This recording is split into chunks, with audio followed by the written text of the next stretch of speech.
Hello, friends. Welcome to the Eduis Tech channel, where learning is fun and easy. Hello और सबका स्वागत है। आज हम इंग्लिश ग्रामर के एक बहुत ही इंपॉर्टेंट कॉन्सेप्ट को समझने जा रहे हैं, टेंसेस। ये आप समझ लीजिए वो चाबी है जो हमें भाषा के जरिए टाइम में ट्रैवल करने में मदद करती है। तो चलिए शुरू करते हैं। कभी सोचा है कि हमारे शब्द, हमारी बातें आखिर टाइम ट्रैवल कैसे कर लेती है? कैसे हम एक ही सेंटेंस से ये बता पाते हैं कि कोई काम अभी हो रहा है, पहले हो चुका है या फिर बाद में होगा? इसका जवाब छिपा है एक सिंपल से कॉन्सेप्ट में, द टाइम ऑफ एक्शन, यानी काम का समय। यही वो छोटा सा राज है जिससे शब्द अलग अलग पलों को पकड़ना सीख जाते हैं। ग्रामर की दुनिया में इसी चीज को हम टेंस कहते हैं। टेंस हमें किसी भी काम, किसी भी एक्शन का टाइम बताता है। ये एक तरह का टूल है जो लैंग्वेज को, इवेंट्स को एक टाइमलाइन पर सेट करने की पावर देता है। तो सबसे ज़रूरी बात जो याद रखनी है वो ये है, टेंस का मतलब है टाइम ऑफ एक्शन। बस इतना सा। अगर इस पूरी बातचीत से सिर्फ एक चीज़ याद रखनी हो ना, तो वो यही है। ये इस पूरे टॉपिक का फाउंडेशन है। तो अब जब हमने थ्योरी समझ ली है, चलो देखते हैं ये काम कैसे करता है। नाउ, बिफोर और लेटर, बस इन 3 शब्दों में ही सारा जादू छिपा है। आगे बढ़ते हैं और देखते हैं। अब जरा इस स्लाइड पर नजर डालिए, कितना इंटरेस्टिंग है। पहला सेंटेंस देखिए, आई ईट फूड। साफ पता चल रहा है कि काम अभी हो रहा है। फिर है आई एट फूड, इससे पता चलता है कि काम पहले हो चुका है, पास्ट में।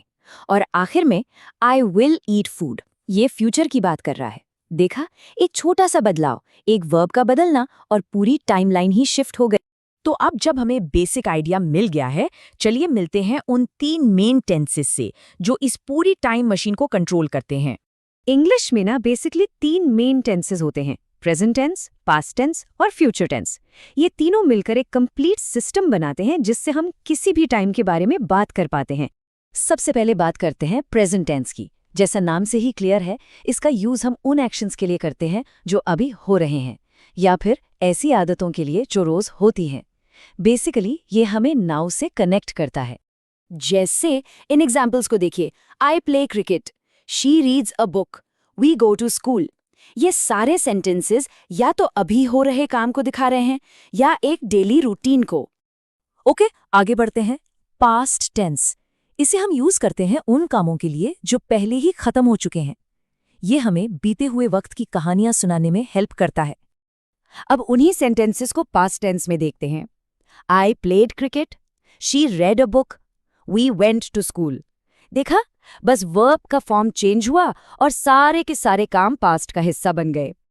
और अब आते हैं आखिरी टेंस पर, फ्यूचर टेंस। इसका इस्तेमाल होता है उन एक्शंस के लिए जो अभी हुए नहीं हैं लेकिन आगे चलकर फ्यूचर में होंगे। ये हमें आने वाले कल के लिए प्लान करने में हेल्प करता है। और ये रहे हमारे फ्यूचर के एग्जाम्पल्स। देखिए, सिर्फ विल लगाने से सेंटेंस सीधा फ्यूचर में चला गया। I will play cricket, she will read a book, we will go to school. कितना सिंपल है ना? बस एक शब्द और हम फ्यूचर की प्लानिंग करने लगते हैं। तो चलिए एक छोटा सा रिवीजन करते हैं। इन तीनों को याद रखने का एक सुपर सिंपल तरीका है। प्रेजेंट का मतलब है नाउ, यानी अभी। पास्ट का मतलब है बिफोर, यानी पहले। और फ्यूचर का मतलब है लेटर, यानी बाद में। बस ये टेबल इसको याद रखने में बहुत काम आएगी। लेकिन टेंसेस सिर्फ ग्रामर के रोल्स नहीं है, ये उससे कहीं ज्यादा है। ये असल में कहानियों का ब्लूप्रिंट है, वो फाउंडेशन जिस पर हर स्टोरी बनती है। हर कहानी की, चाहे वो कितनी भी छोटी या बड़ी हो, एक टाइमलाइन होती है। और टेंसेस ही वो बिल्डिंग ब्लॉक्स हैं जो इस टाइमलाइन को बनाते हैं। वो हमें बताते हैं कि कहानी में कब क्या हुआ।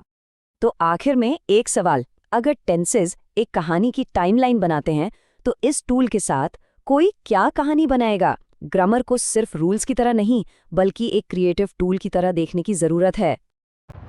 That's all for today. If you like this video, like, share, subscribe to Eduis Tech channel. See you in the next video.